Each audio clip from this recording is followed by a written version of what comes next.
Keluarga Indonesia yang berbahagia, selamat jumpa di acara yang istimewa ini, karena ini adalah hari ulang tahun TPI. Dalam suasana yang istimewa, karena ruangan ini tidak kurang adalah salah satu ruangan di Istana Merdeka, kebanggaan kita bersama, dengan bintang tamu yang istimewa pula, yaitu insan nomor wahid di bumi Nusantara ini, yaitu tidak kurang adalah Gus Dur. Ya, selamat malam Gus Dur. Ini kebetulan malam acara ini. Cuma dibilang istimewa ini kayak martabak. Ya, okay. Waduh, sudah 1-0 dulu. Oke. Ya. Oke, Gus, begini, Museum Rakyat Indonesia itu menobatkan Gus Dur sebagai pemegang rekor presiden yang paling cepat keliling dunia. Karena dalam waktu yang sangat singkat, Gus Dur itu telah berkunjung di sekian negara, sudah nggak terhitung sampai negaranya itu. Dan yang menarik adalah semua pengiring Gus Dur waktu keliling dunia itu mengaku capek semua. Karena bayangkan, pagi hari ada seminar di Singapura, kemudian ketemu dengan Goh Chok Tong, malam harinya makan malam dengan Mahathir Mohamad di Kuala Lumpur, besok paginya sudah di Thailand kunjungan negara, dan besok paginya sudah di negara lain. Jadi semua ngaku capek. Nah, Gus Dur sendiri apa enggak capek itu, Gus? Enggak, wong potongannya pengembara. Jadi ada apa? Bilang itu presiden keempat itu bukan yang paling gila, tapi yang bikin orang lain gila. Iya, orang lain jadi gila semua. Tapi biasanya kalau orang normal itu ya, maaf ini bukannya saya bilang Gus Dur abnormal, tapi biasanya orang normal. Oh, enggak apa-apa, nggak ada jamunya. Ya, biasanya kalau orang normal itu kan ada jet lag, terus ngantuk, itu ini Gus Dur apa enggak ada itu, Gus Dur? Ya, saya ini tidur itu ngaso. Jadi karena itu kalau sudah bisa tidur ya sudah. Yang problem kalau nggak bisa tidur itu, tapi jarang sekali. Tapi selalu bisa tidur ya, Gus? Bisa. Iya. Apalagi Gus sama tidur atau nggak tidur nggak terlalu kelihatan ya bedanya ya. Ya, nggak lihat. Nggak lihat. Tidur nggak tidur tetap nggak lihat. Dan yang luar biasa sekali, Gus, waktu di Singapura itu kan Gus Dur menjadi superstar yang larisnya nggak kalah ketimbang Mick Jagger. Karena waktu Gus seminar, orang sampai antri beli tiket seminar yang mahal sekali harga Singapura itu. Itu bagaimana kok bisa gitu, Gus? Ya, saya bilang orang-orang itu ya dibilang pinter ya bodoh, dibilang bodoh ya pinter. Masa mau lihat saya saja beli tiket?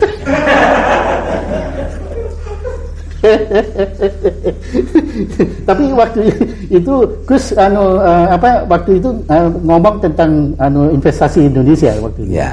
Itu ya. Saya ingin kebelet mau investasi aja. Jadi karena mereka sudah kebelet mau investasi itu ya. Dan yang menarik juga, konon saya nggak tahu benar ya, tapi Mbak Yani pernah cerita kepada kami, itu Bill Clinton itu kan semula mau terima Gus Dur hanya setengah jam.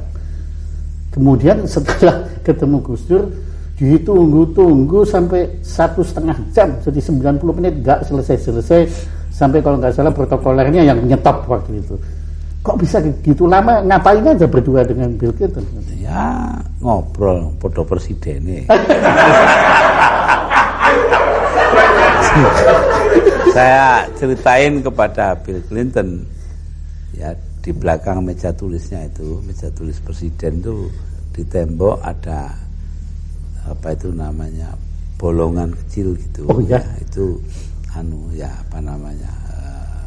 dulu tempatnya Eisenhower naruh itu tongkat golfnya itu, golf stick. Oh iya. Nah, Presiden Kennedy lalu ngajak wartawan ke situ. Ini loh perpustakaannya Eisenhower. Ya, seneng saya dongengi gitu. Oh, mana Gus Dur yang dongengi berarti? Iya lah, terus dia nanya di buku apa itu? Dan memang di bukunya Ted Sorensen saya bacanya. Jadi Bill Clinton sendiri malah nggak tahu ceritanya itu ya. Ya, enggak, masa presiden baca buku. Oh, Di Amerika presiden baca buku itu artinya dia nganggur. Nah, kalau di sini presiden harus baca buku karena memang nganggur. aduh.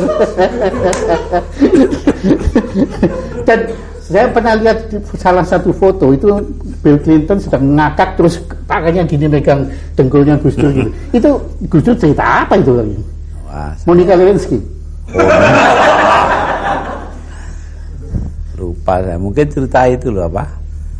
Churchill sama Clement Attlee, Perdana Menteri Inggris itu, orang nomor 1 Inggris setelah Churchill. Attlee jadi Perdana Menteri, lalu kerjanya menasionalisir perusahaan yang besar-besar. Jadi nasionalisasi lah ya. Yeah. Nah, suatu ketika Attlee itu kencing di di tempat kencing di House of Commons di Parlemen Inggris. Churchill datang. Nah, dia kencing sampingnya, terus Attlee kok nengok sama dia, jangan lihat sini, kamu senengannya menasionalisir yang besar-besar. Mungkin itu. Itu kenyataannya itu memang besar atau gede ngomong besar gitu. Untungnya. Jadi itu Bill Clinton belum tahu dong yang itu, belum tahu ya. Wah, kalau gitu Bill Clinton ketagihan ketemu dia. Tapi di samping bicara-bicara tentang Churchill, bicara tentang golf itu, apalagi yang dibahas selama 1,5 jam itu kan lama. Oh ya, itu apa namanya, mengenai penanaman modal Amerika di luar negeri termasuk di Indonesia, ya, bagaimana dia akan membentuk kelompok tenaga ahli di bidang itu. Cuma sayang ya, saya tidak berani ngomong karena dia tidak paham. Kalau saya ngomong, sebenarnya saya mau bilang, saya tadinya itu, ya Anda menyiapkan tenaga ahli, kami sudah punya calon ahli di NU itu banyak calon ahli kubur. Ada seorang kenalan kami di NHK Jepang, itu dia cerita katanya waktu Gus Dur dipilih menjadi presiden tuh banyak orang nggak kenal Gus Dur itu siapa di sana ya, dan kemudian mereka juga siapa sih meragukan, tapi yang istimewa itu kemudian kalah sama Gus satunya ya, Gus apa ya, Gus Mauzanana. Ya. Iya. Ya.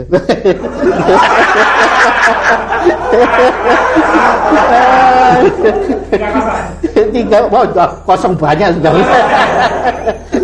Ya, apa tapi lupa kan. Oh ya, jadi balik lagi. Tapi biasanya kan pertemuan di Jepang, apalagi upacara kenegaraan presiden ketemu perdana menteri itu selalu serius, sepi, kuburan. Tapi waktu Gus Dur datang itu ramainya bukan main, ketawa macam-macam itu sana. Itu Gus Dur cerita apa di sana lagi di Jepang itu? Nah, itu nyifati ya. Karena saya bilang sama dia, sama Obuchi. Perdana Menteri Obuchi, bahwa ya ini ini nyolong ini ya. Saya dikasih tahu orang, Obuchi itu sebenarnya orang yang selalu bangga bahwa dia orang biasa. Nah, padahal dia lahir di kota tempat besarnya orang-orang gede di sana kayak Tanaka. Ya, itu kan orang gede, orang-orang luar biasa. Maka itu waktu ketemu ya saya bilang, Anda ini orang-orang biasa yang paling luar biasa. Wah, itu the most extraordinary man. Senangnya bukan main dia itu. Dia tambah, kita ini punya watak yang sama. Apa itu yang mulia? Ya, kita ini sama-sama ya berdua ini merubah musuh politik menjadi kawan. Nah itu ya, alhamdulillah. Nah, jadi guyon gitu-gitu saja. Iya. Dan dia senang sekali. Iya, cocok ketemu yang cocok itu. Iya. Itu dan dia juga kesini juga cocok betul itu. Iya, dan beliau menguasai bahasa Inggris langsung atau pakai terjemahan? Pakai terjemahan. Oh, itu yang lucu dengan yang terjemahkan itu. Nah, itu yang paling lucu yang punya RRC. Nah, dulu ya, bukan zaman saya ini. Iya. Nah, itu ada delegasi militer dipimpin Amerika, dipimpin oleh kepala gabungan, kepala staf. Datang ke sana, ngomongnya panjang, kepala gabungan, kepala staf ini panjang sekali, kemudian diterjemahkan pendek, kok semua ketawa. Jadi terus dia tanya, kamu ini kok hebat ya, menerjemahkan omongan saya panjang itu diterjemahkan pendek saja kok semua ketawa, apa rahasianya? Oh, gampang, saya bilang orang ini nyeritakan lelucon, silahkan ketawa.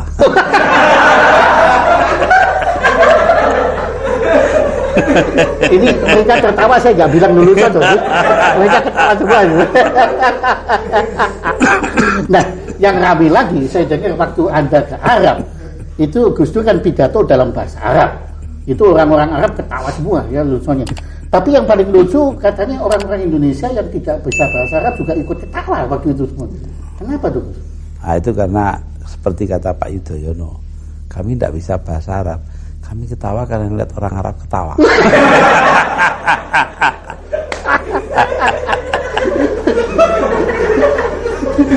Jadi paling lucu kan Arab ketawa. Iya. Pasti semua negara di sekeliling kita sudah Gus Dur kunjungi. Kenapa justru Australia yang begitu dekat dengan kita kok dianaktirikan, kok nggak dikunjungi Gus Dur? Ya belum aja. Belum. Tapi bakal dikunjungi. Ya kalau pimpinan pemerintahnya bersikap rasional kepada kita gitu aja. Oh, jadi artinya sekarang nggak rasional? Ya terserah. Nah, yang jelas saya baca di koran dan juga dengar laporan bahwa dia, John Howard, Perdana Menteri, orang ke-1 di sana, pidato di depan parlemen bahwa Indonesia menjadi tempat transitnya orang Timur Tengah yang menjadi imigran gelap ke Australia. Loh, mestinya ya begini, sebelum diomongin ke parlemen, omong dululah sama kita, kayak kita tidak punya duta besar saja. Iya.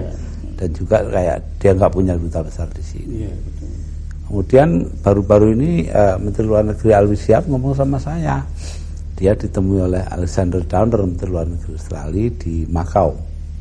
Ya, di sana terus ngomong katanya Alwi Siap pada dia, ya begini ya, kalau Anda betul-betul memperhatikan perasaannya orang Indonesia, ya berapa jauhnya sih Anda pergi dari Australia ke Indonesia kemudian pulang lagi? Kenapa kok sampai jadikan Indonesia ini sebagai tempat transit dari sini terus ke Singapura, kayak kita ini stasiun saja?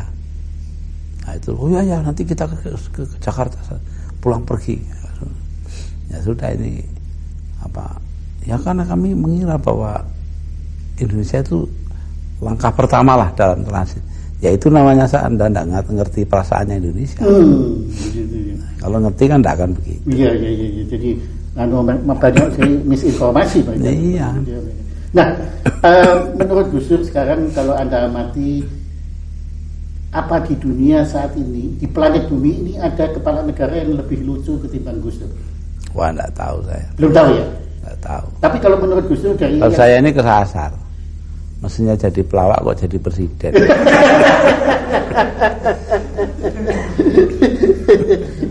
Tapi ngomong-ngomong Gus, ada yang iri juga loh terhadap kelucuan Gus Dur ini, yaitu teman kita yang namanya Arif Budiman itu yang ngungsi ke Australia itu Gus. Dia itu kan pernah ngomong Gus Dur itu sekarang nggak ada waktu ngurusin negara karena waktunya habis untuk koleksi lelucon gitu. Nah itu gimana komentarnya si Arif itu kan? Ya nanti lihat buktinya aja, gitu aja. Negaranya tambah makmur, keamanan bertambah baik, rakyatnya hidupnya semakin meningkat, ya berarti saya walaupun lucu ya bisa ngatur negara, gitu saya. Kalau menurut saya bukan walaupun lucu, tapi karena lucu maka Gus Dur bisa ngatur negara. Wah itu Anda sendiri ya. Dan saya sama Arif terlalu bertentangan loh. Ya. Nah, tapi saya menghormati Mas Arif kok. Pendiriannya bagus, sering bagus. Ya. Kalau sekali-sekali salah, nggak apa-apa, manusia itu tempatnya salah dan lupa. Nah, Gus, ngomong-ngomong dulu kan sebetulnya ya Gus itu kan tidak ada persiapan atau mempersiapkan diri untuk menjadi presiden sebetulnya. Ya lebih banyak Siapnya kan? Ya, tapi tidak mempersiapkan diri. Nah gitu. Ya. Suruh jadi ya jadi. Ya. Gitu. Tapi kalau nggak salah kan sampai detik terakhir kan sebetulnya kan Gus juga tidak menduga kalau Gus terpilih menjadi presiden. Betul kan? Sebetulnya sudah ada beberapa orang yang bilangin saya akan jadi presiden. Cuma ya saya diam aja ya. Soalnya bukan apa-apa. Ya kalau jadi ya, kalau enggak kan tambah sakit. Jadi saya diam aja. Ternyata jadi betul. Iya. Sekarang saya bingung mereka itu betul-betul apa ya, sakti apa tidak. Gaya hidup Gus kan waktu itu setelah menjadi presiden kan harus juga berubah. Oh iya. Protokoler, antara lain yang paling populer adalah kebiasaan Gus pakai sandal yang harus pakai sepatu itu. Iya. Itu rasanya gimana Gus waktu pertama? Oh ya, sampai sekarang kakinya masih panas saja itu. Dan saya senangannya baju pendek, saya harus baju panjang. Oh iya benar. Tapi ya sudahlah. Kalau dibandingkan nasibnya rakyat orang banyak, sudah ini apalah artinya sepatu sama hem panjang itu. Betul juga Gus di situ. Nah, kemudian tadi Gus sudah nyebut bahwa ibu memang mau ke istana. Tapi anak-anak gimana waktu itu? Komentar dari anak-anak kan anak Gus kan ada 4. Ya semuanya. Ada yang ikut, ada yang tidak. Sekarang pun ada yang dekos di luar. Oh. Deket UI karena dia kuliah di UI pagi dan sore. Jadi ya nggak tahu pulang sini ya kapan ada kosong pulang. Jadi dia indekos di sana ya? Iya. Karena lebih praktis ya? Iya. Jadi apa bebas nggak harus di sana ya? Iya. Tapi kalau menurut protokolnya biasanya anak-anaknya juga boleh tinggal di luar boleh ya? Ya satu tinggal di Ciganjur. Oh, ada satu lagi. Ya karena sekolahnya di Cinere dekat. Oh, ya. Nah, yang menarik Gus juga, waktu Gus masih tinggal di Ciganjur, itu kan becak kan boleh berkeliaran di daerah sana Ciganjur itu. Nah, tapi yang menarik belakangan setelah Gus pindah ke istana, itu pemerintah daerah kok mengeluarkan peraturan becak nggak boleh lagi berkeliaran ini. Apa karena di sana Gus Dur nggak perlu becak? Oh enggak, memang dari dulu kan becak nggak boleh. Oh di sana nggak boleh? Nggak boleh. Oh. Di seluruh Jakarta nggak boleh, hanya di daerah perumahan, bukan jalan-jalan yang dilalui mobil. Nah kemarin ini digunakan kesempatan karena saya minta perhatian agar mereka itu dilindungi. Nah, pengertian dilindungi ini kalau pemerintah daerah ya nasibnya. Tapi kalau mereka ya boleh becak gitu loh. Padahal sudah saya ingatkan, masa manusia sama dengan kuda. Narik becak itu kan sama dengan kuda. Itu maksudnya orang yang larang becak itu. Nah, jadi ini ada ada perbedaan penafsiran. Iya. Jadi tidak hanya Quran saja, omongannya orang aja bisa ditafsirkan keliru. Iya. Dan memang belakangan ini kan banyak ucapan-ucapan Gus Dur yang memang juga disalah tafsirkan gitu. Iya. Di situ ya. Iya. Nah, sejak awal Gus Dur terpilih menjadi presiden, Gus Dur kan mempersilahkan untuk dikritik. Iya. Ya dan memang setelah itu Gus Dur benar saja banyak yang pihak-pihak mengkritik Gus Dur, baik kritik yang masuk akal maupun kritik yang masuk akal. Tetapi antara lain sikap Gus Dur itu kan memang kadang-kadang misterius. Kadang-kadang kalau ngomong kan berhenti, kemudian kita terpaksa menafsirkan sendiri sehingga banyak orang-orang yang tidak kenal Gus Dur itu makin salah tafsir terhadap Gus Dur. Nah, antara lain dalam gerak kepresidenan Gus Dur ini, terutama dalam mengatasi masalah yang kita paling parah pada saat ini, yaitu ancaman disintegrasi. Yaitu banyak pihak menilai Gus Dur lamban. Mereka menilai lamban. Nah, menurut saya ini kan salah satu kekeliruan tafsir lagi yang mungkin perlu kita ketahui langsung dari Gus Dur. Jadi sebetulnya bagaimana Gus ini mengenai masalah penanganan Gus Dur terhadap disintegrasi? Saya rasa yang paling penting ya, kita harus melakukan identifikasi kelompok-kelompok mana yang secara strategis harus diajak berunding. Itu yang paling pokok dan itu makan waktu. Itu yang seolah-olah lamban itu di situ. Jadi nggak bisa langsung gitu. Nggak bisa. Sama saja kalau yang bilang lamban, saya bilang silakan Anda coba sendiri kalau bisa gitu. Jadi proses. Iya, itu semua ada.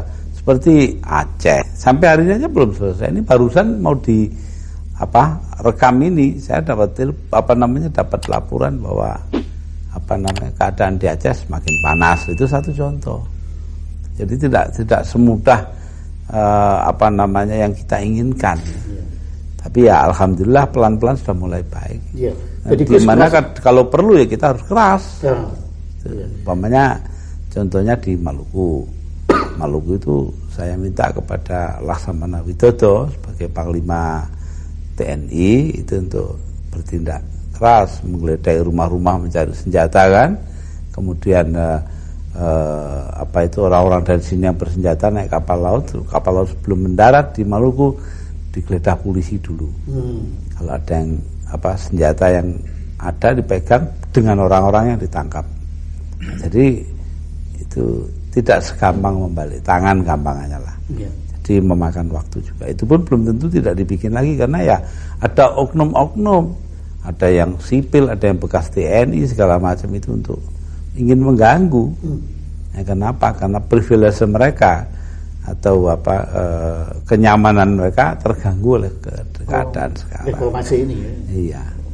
Jadi ini semacam upaya menstatus quo-kan posisi ini. Betul. Jadi seperti yang kemarin terjadi di Mataram itu sudah jelas semua.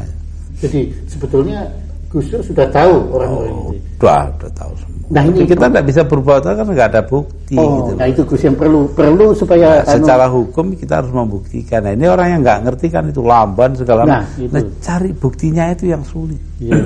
Karena mereka dalam melakukan itu cukup terampil sehingga jebakan-jebakan perangkap hukum itu nggak bisa kena semua itu. Jadi ya itu Gus saya kira yang perlu masyarakat luas tahu supaya bisa memahami itu. Ya saya rasa memang yang perlu dimengerti oleh semua orang itu. Dan juga bahwa karena mereka itu istilahnya itu ada di di tempat gelap, kita di tempat terang. Mereka bisa ngelempar seenaknya. Jadi mereka bisa bikin kerusuhan di mana saja. Tetapi tidak usah takut.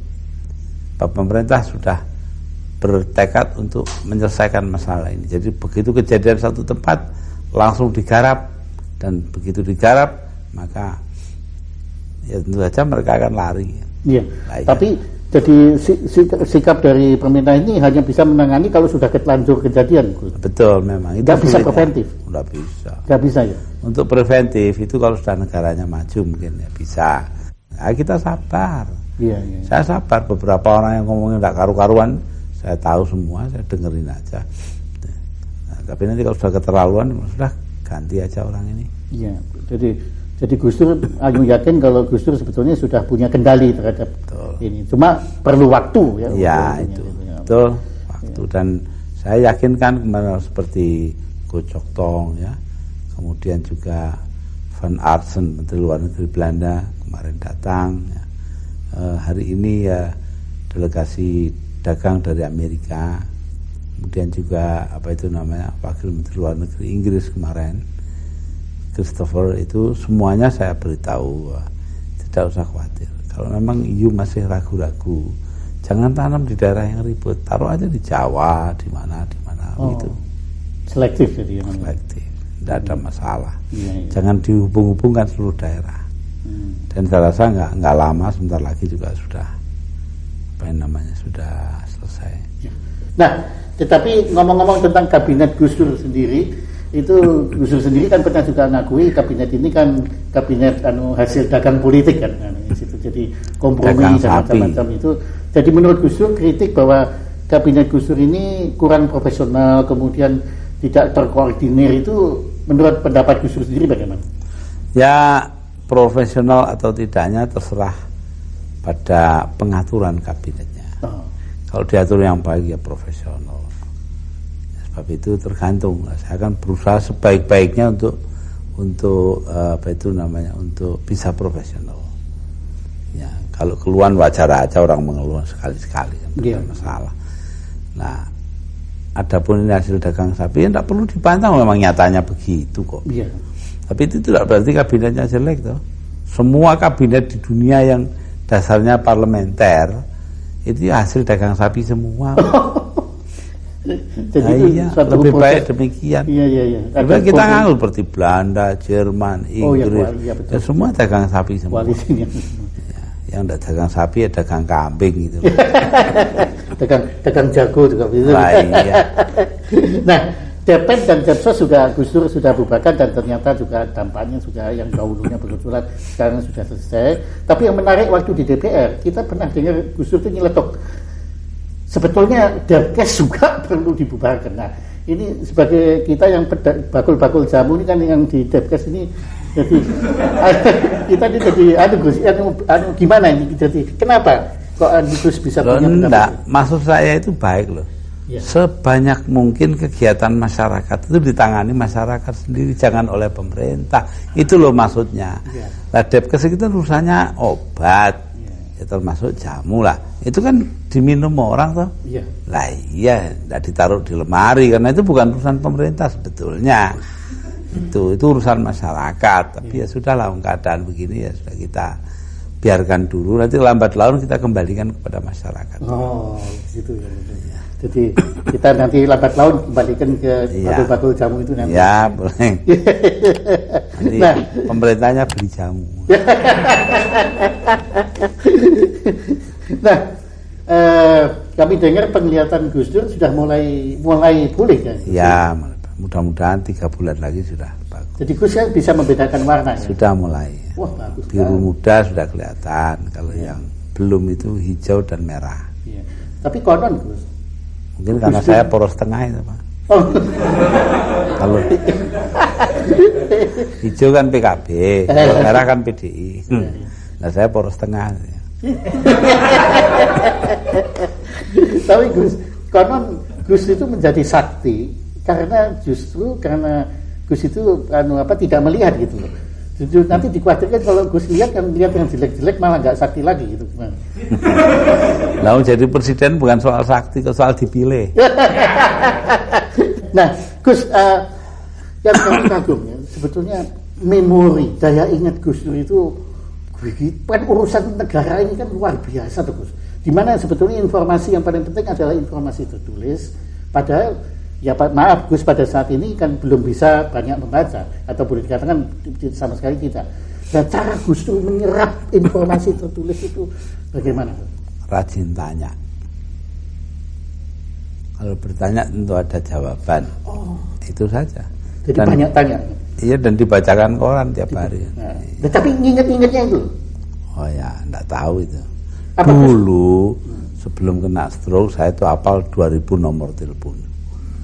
Sekarang ya mungkin tinggal 10. Oh, hafal? Iya. Jadi Gus punya photographic memory? Ya mudah-mudahan. Tapi betul ya Gus itu kalau Gus buku telepon segala itu bisa ingat ya? Ya 2000 nomor. 2000 nomor. Padahal handphone saya cuma 100 ya. Kalah sama Gus Dur. Kalau Gus Dur jadi handphone saya bagus.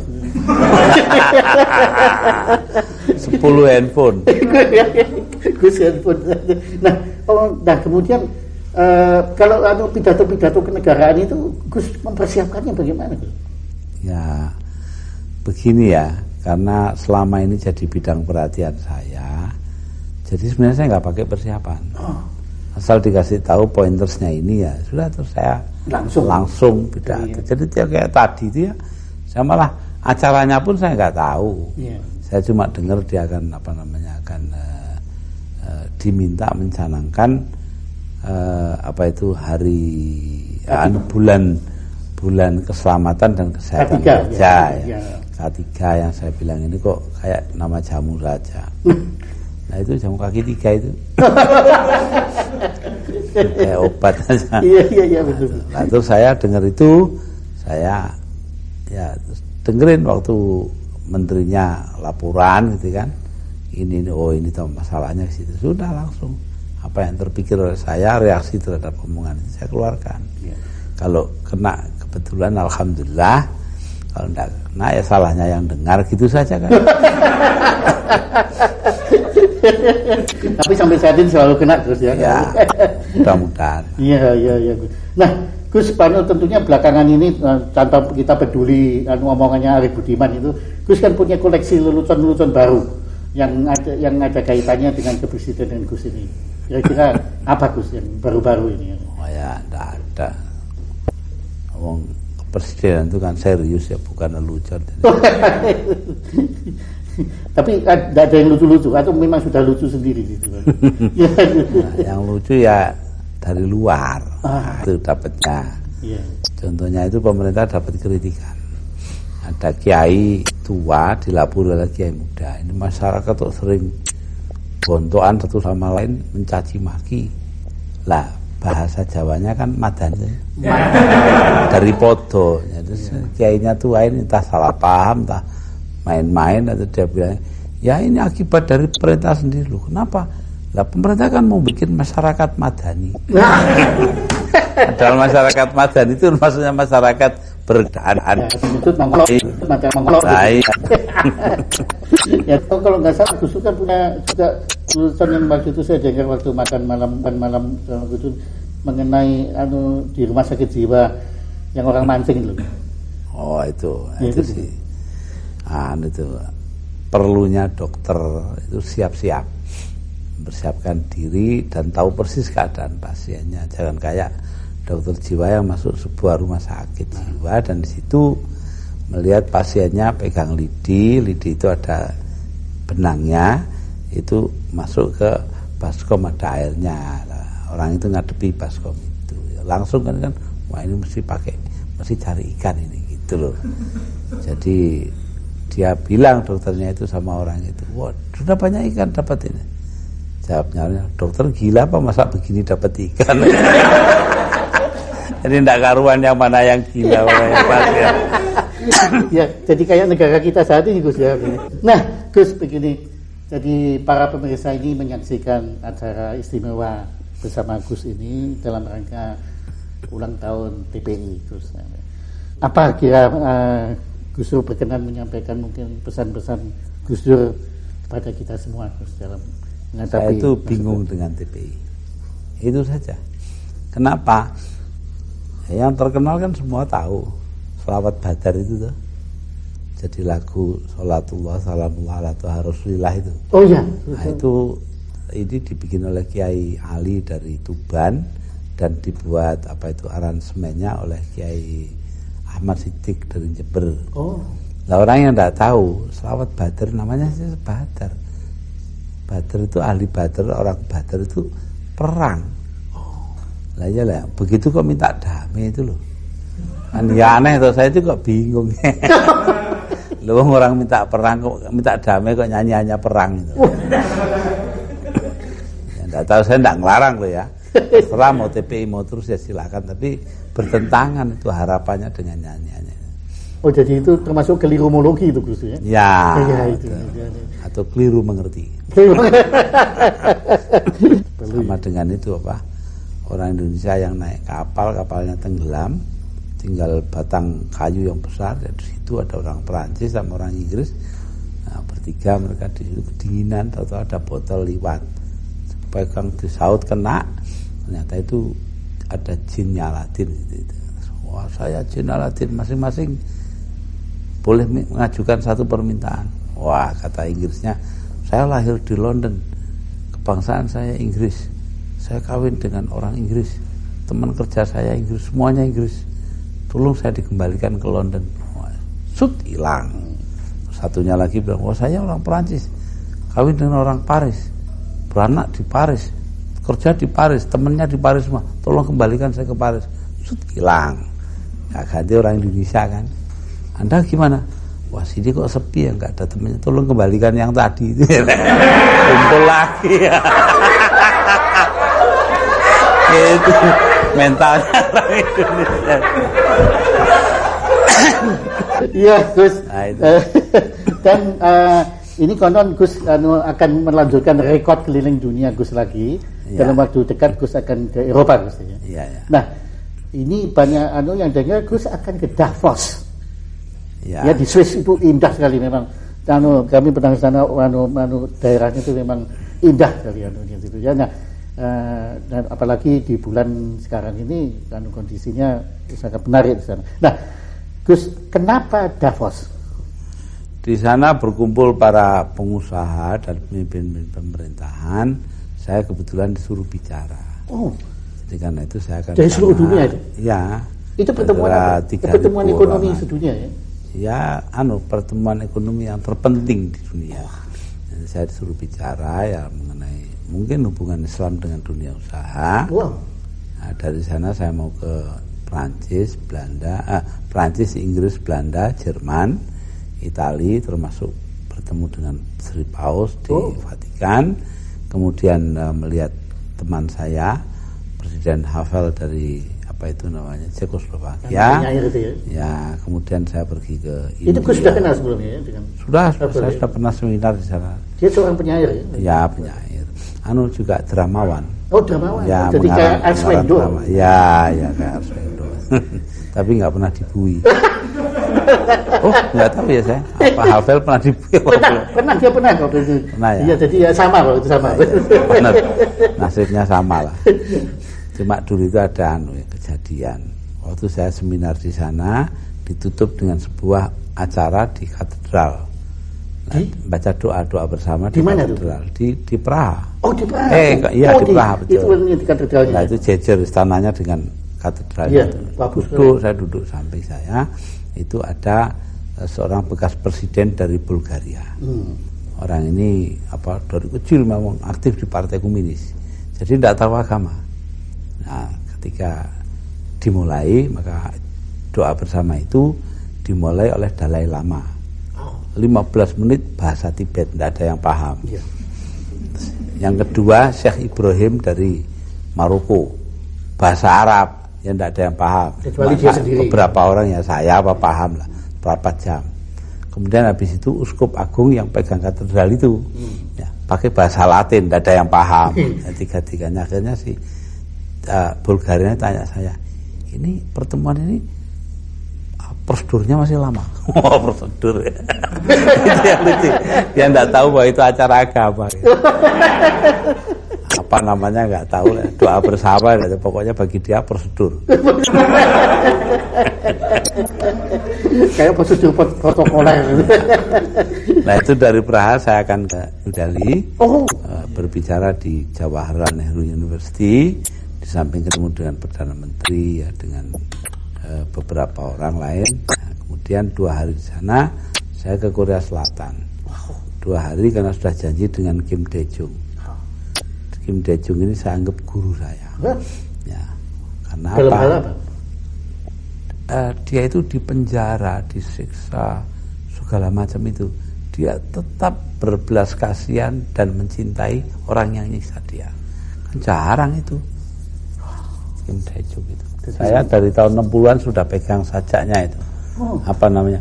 Tangan terantai berdoa itu. Kan dia orang Kristen Protestan. Jadi sejak tahun 60 itu sudah sudah. Saya diundang ke Seoul sudah dengan Mbak Mega dulu. Ya, terus beberapa tahun yang lalu. Jadi saya mengagumi Kim Dae-jung ini. Kemarin ketemu di Manila. Biasalah guru dengan murid, saya janji untuk ketemu dia di Korea. Di Korea 2 hari, lalu di Thailand 1 hari untuk KTT. KTT-nya PBB. Ada satu badan PBB minta saya membuka KTT itu. Terus pulang. Nah, ada sebagian juga yang mempermasalahkan Gus Dur ini banyak ke luar negeri. Nah, tentu mungkin ini sekali lagi adalah penafsirannya mungkin yang dalam ini berbeda dengan apa yang tujuan Gus Dur. Mungkin Gus Dur bisa kisahkan pentingnya perjalanan-perjalanan ke luar negeri. Ya begini ya, kalau saya ke luar negeri itu sebenarnya nggak nganggur kok. Ya. Itu ya itulah setengah hari, 1 hari itu kan penuh semua waktunya.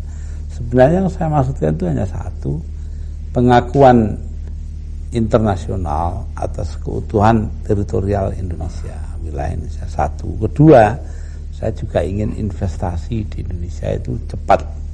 Ya, karena Indonesia hanya bisa bangkit kembali ekonominya kalau ada penanaman modal di sini. Jadi karena itu saya begini-begini ya untuk Indonesia juga. Lah orang yang khawatir saya bisa mengerti. Ditinggal lama-lama kan khawatir toh. Nah, tapi ya jawaban saya satu saja. Untuk apa punya menteri di bidang ekonomi kalau tidak ditinggal-tinggal gitu.